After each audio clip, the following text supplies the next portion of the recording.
సచిన్ టెండూల్కర్ ప్రపంచంలోని గొప్ప ప్లేయర్స్లలో ఒకటిగా పేరు పొందాడు. సచిన్ టెండూల్కర్ అంతర్జాతీయ క్రికెట్ కెరీర్ 24 సంవత్సరాలు కొనసాగింది. ఆ సమయంలో చాలా మంది క్రికెటర్స్ సచిన్తో ఆడారు.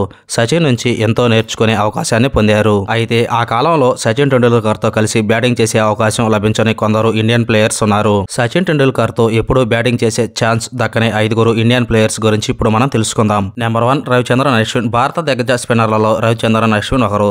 సచిన్ టెండూల్కర్తో కలిసి 29 మ్యాచ్లు ఆడాడు.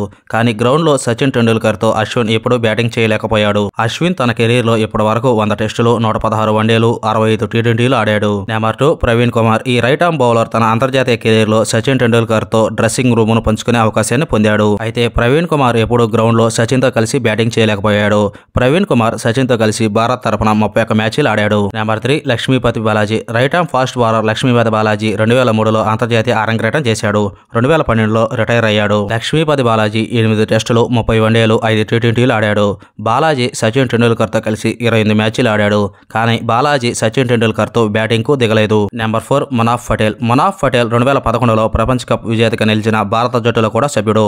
మునాఫ్ పటేల్ సచిన్ టెండూల్కర్తో కలిసి భారత్ తరపున 45 మ్యాచ్లు ఆడారు. కానీ సచిన్ టెండూల్కర్తో కలిసి మునాఫ్ పటేల్కు బ్యాటింగ్ చేసే అవకాశం దక్కలేదు. నెంబర్ 5 ప్రజ్ఞాన్ ఓజా. ప్రజ్ఞాన్ ఓజా అంతర్జాతీయ క్రికెట్లో సచిన్ టెండూల్కర్తో కలిసి 27 మ్యాచ్లు ఆడాడు.